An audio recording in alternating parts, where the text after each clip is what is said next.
Imagine being a single mom, and around your 50th birthday, you decide to sell everything you have, leave a great career in IT, take your 9-year-old daughter out of school, and travel the world for a year. Our next speaker did precisely that.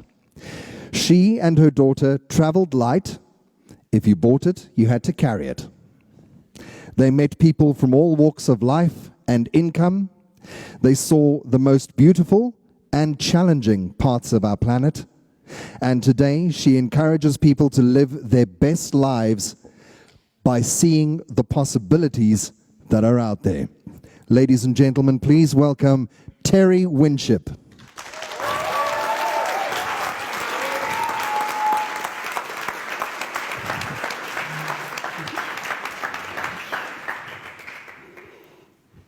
Did you see all those idiots in the traffic this afternoon?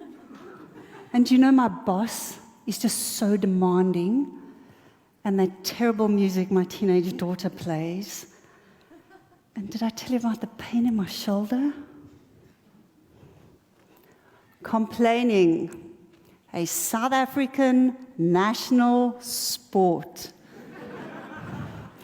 It feels so good to vent, doesn't it?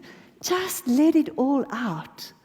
But complaining, like so many other things that feel good at the time, drinking, smoking, overeating, drugs, is so bad for you. Let's look at your brain when you complain.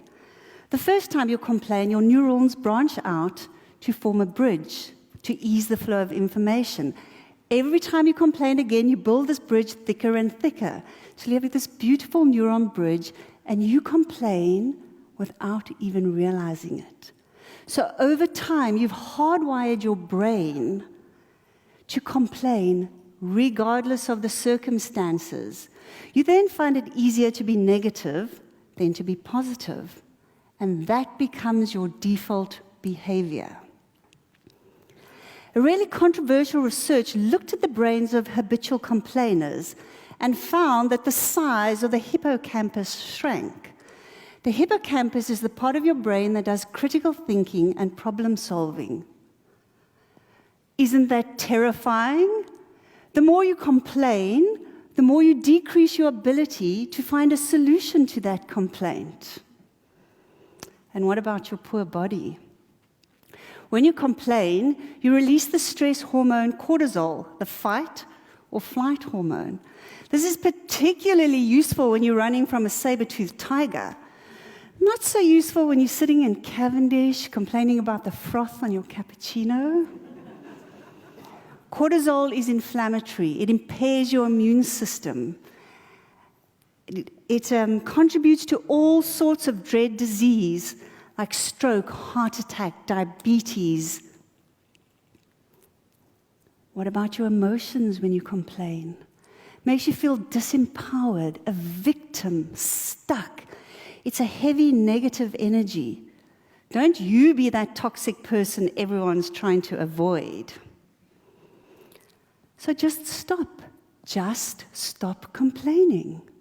Sounds so easy, doesn't it? The trick is you have to catch yourself complaining because you don't realize you're doing it anymore. So elicit the support of your immediate circle, spouse, kids, employees, co-workers. Get them to tell you every single time you complain. And start to build a new neural bridge so your automatic response is always positive. I'm going to give you 3 quick tips to help you on your journey to no complaining. Number 1, cultivate optimism. Choose to always look on the bright side of life. Count your blessings. Practice gratitude daily. Because after all, most of our problems are first world problems, white people's problems, rich people's problems. Number 2, stop being so judgmental. You have no idea what's going on in somebody else's life. That rude waitress who plonked down your overpriced coffee this morning, Maybe she didn't sleep last night. Her kid was sick. Maybe her transport was delayed again and her salary was docked. But because she was rude to you, doesn't give you license to go out and be rude to the next 10 people. That's her stuff. Leave it with her. Number 3, become accountable. You are the only person responsible for what comes out of your mouth. In your office, don't let people complain unless they come with a matching solution. At home, have a complaints jar. Every time someone whinges or whines, put money in the jar. At the end of the month, give it to a homeless person. They may have a legitimate complaint. So I invite you all to join me. Let's stop complaining. Let's cultivate optimism. Let's stop being judgmental.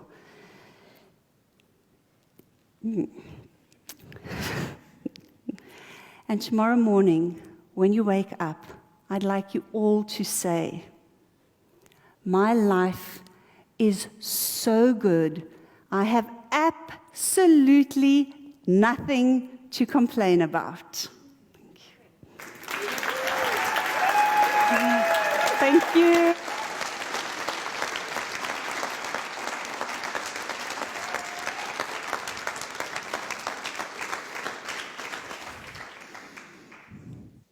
So tomorrow morning. Thank you, Terry.